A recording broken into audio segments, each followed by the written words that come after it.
अभनपुर क्षेत्र स्थित मां मातंगी दिव्य धाम के पीठाधीश्वर डॉक्टर प्रेमा साई जी महाराज को व्हाट्सएप के माध्यम से जान से मारने की गंभीर धमकी मिलने का मामला सामने आया है। जी हां, इस संबंध में उन्होंने थाना अभनपुर में लिखित आवेदन देकर आरोपी के खिलाफ कड़ी कानूनी कार्रवाई और स्वयं व अपने परिवार की सुरक्षा की मांग की है।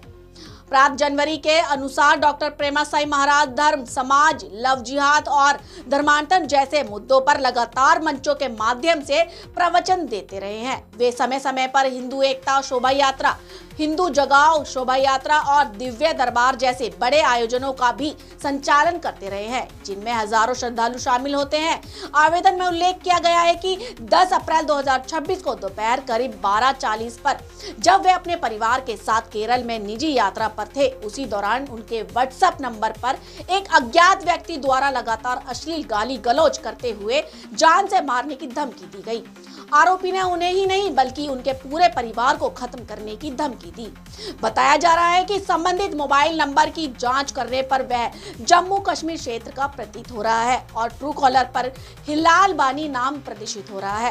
पीड़ित के अनुसार उन्हें पूर्व में भी प्रत्यक्ष और अप्रत्यक्ष रूप से धमकियां मिलती रही हैं, जिससे उनकी सुरक्षा को लेकर चिंता बढ़ गई है। डॉक्टर प्रेमा साई महाराज ने अपने आवेदन में कहा है कि इस प्रकार की धमकियों को गंभीरता से लेते हुए समय रहते कार्रवाई आवश्यक है, ताकि किसी भी संभावित अप्रिय घटना को रोका जा सके। उन्होंने प्रशासन से आरोपी की जल्द पहचान कर उसके खिलाफ कठोर वैधानिक कार्रवाई करने और उन्हें व उनके परिवार सहित धाम से जुड़े श्रद्धालुओं को पर्याप्त सुरक्षा उपलब्ध कराने की मांग की है। पुलिस ने आवेदन प्राप्त होने की पुष्टि करते हुए मामले की जाँच शुरू कर दी है। संवाददाता दीपमाला सिन्हा की खास रिपोर्ट। मातंगी देवी धाम के जो पीठाधीश्वर थे आपके पास आवेदन दिए हैं सुरक्षा कारणों को लेकर, आप क्या कहते हैं इस पर? उनके द्वारा एक आवेदन दिया गया है और जिसमें उनके द्वारा जिक्र किया गया है कि जब केरल के दौरे में थे तो व्हाट्सएप के थ्रू उनको मैसेज आया जिसमें धमकी भरा स्टेटमेंट टाइप से है, तो उसी के संबंध में उन्होंने कार्रवाई की तो आवेदन दिया है। ठीक।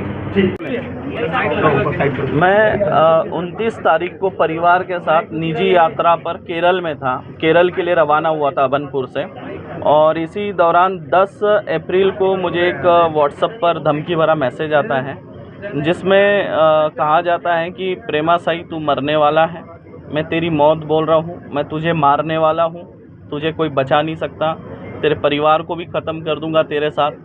और साथ ही साथ बोलता है तू पुलिस को बोल या जाके अपने बाप को बोल, तुझे कोई बचा नहीं सकता। तो वो जो स्क्रीनशॉट वगैरह हैं वो सब आज हमने कंप्लेंट के साथ जोड़कर अभनपुर थाने में दिए हैं, शिकायत दर्ज की है। और लगातार जो है हमारे शिविर चलते रहते हैं पूरे भारत में, और 25-30 हज़ार की अधिक से संख्या में लोग उपस्थित रहते हैं। तो ऐसे में भक्तजनों के ऊपर भी खतरा है, मेरे ऊपर भी खतरा है और परिवार के ऊपर भी जो है खतरा मंडरा रहा है। तो ये जो भी शख्स है जो धमकी दे रहा है, ऐसे लोगों के ऊपर जो है उचित कार्रवाई की जाए, इसलिए आज हमने यहाँ पे कंप्लेंट दिया है। लगातार मैं जो है सनातन धर्म के लिए कार्य कर रहा हूँ। हिंदुओं को जगाने के लिए हिंदू एकता यात्रा निकालते हैं जहाँ भी हमारा शिविर होता है, और भव्य दिव्य यात्रा निकलती है। हिंदू जगाओ शोभा यात्रा हम निकालते हैं। धर्मांतरण के विरोध में हम खुलकर बोलते हैं। लव जिहाद और अन्य प्रकार की जिहाद पर एवं अनेक सामाजिक विषयों पर मैं मन से तथ्यपरक वक्तव्य देता हूं, जिस वजह से ऐसे कुछ असामाजिक तत्व जो है लगातार धमकी देते रहते हैं। और धमकी इसके पहले भी आई है, और इसके पहले एक बार देशी कट्टा लेकर धाम में भी एक व्यक्ति घुस गया था, और उस समय हमने शिकायत भी की थी, लेकिन पुलिस ने उसके ऊपर उचित कार्रवाई न करते हुए उसे छोड़ दिया था। उसके साथ जो देशी कट्टा था उसको भी बरामद नहीं किया और उसको छोड़ दिया गया था। उस समय एक ऐसी घटना बिरेजर थाने में घटित हुई थी। तो इसी तरह जो है असामाजिक तत्वों से खतरा बना हुआ है, और अगर धमकी मिल रही है तो उसकी शिकायत करना भी ज़रूरी है। वैसे सोशल मीडिया पर, इंस्टाग्राम पर कमेंट के माध्यम से अक्सर धमकी आते रहती है, लेकिन ये डायरेक्ट व्हाट्सएप पर धमकी थी, थ्रेट था, इसलिए आज हम शिकायत दर्ज कराने आए। क्या लगता है इसके पीछे किसका हाथ हो सकता है? देखिए, आशंका नहीं, आशंका तो मुझे किसी पर नहीं है, लेकिन जब हमने नंबर सर्च किया तो हिलाल वानी करके आ रहा है, और जम्मू कश्मीर का ये नंबर दिखा रहा है, जो कि अल्पसंख्यक लेकिन वहाँ पे बहुसंख्यक है। और अब वो पता नहीं नंबर किसके नाम पे, वो तो जांच में पता चलेगा आगे। आपने पहले भी इससे पहले शिकायत की थी इस मामले की, या जो पहले आपको धमकी दी गई थी? नहीं, इसके पहले तो धमकी आती थी, कमेंट के माध्यम से आती थी, लेकिन हम इग्नोर करते थे।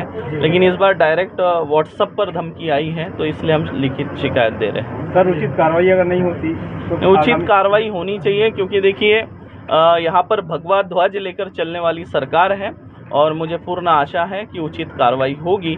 और मैं सरकार से भी मांग करना चाहता हूँ कि मैं सनातन धर्म के लिए कार्य कर रहा हूँ, सनातनियों को एकजुट करने का कार्य कर रहा हूँ। धर्मांतरण के विरुद्ध में लगातार हम शिविर लगा रहे हैं। बस्तर जैसे संभाग में जहाँ आज तक कोई दिव्य दरबार नहीं लगाया, बीजापुर हो गया, सुकमा हो गया, नारायणपुर हो गया, ऐसे नक्सलग्रस्त क्षेत्रों में जाके भी हम दिव्य दरबार लगा रहे हैं। नारायणपुर में ऐतिहासिक दरबार लगा था, जहाँ पे 30,000 से अधिक की संख्या में भक्तजन पहुँचे थे। ये इतिहास में पहली बार ऐसा हुआ। हिंदू जागरा है, और जो धर्मांतरण हो रहे हैं, धर्मांतरित हो जा रहे हैं, ऐसे लोगों को हम घर वापसी भी करा रहे लगातार। ये जो भी अराजक था, तो उस पर किस प्रकार की कार्रवाई चाहते हैं? जो भी कानूनी तौर से जो भी संविधान में लिखा है, उस हिसाब से उनके ऊपर उचित कार्रवाई की जाए।